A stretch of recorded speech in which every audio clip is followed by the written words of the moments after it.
আগাইছো।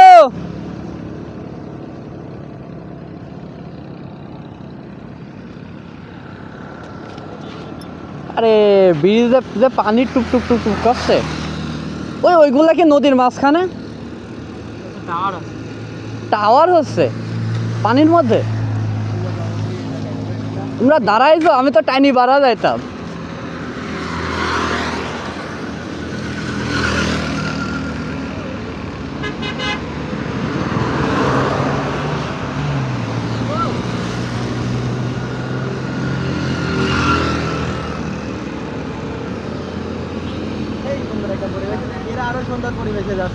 এই পানির মধ্যে নাকি দেখো টাওয়ার হচ্ছে, ওই দেখো।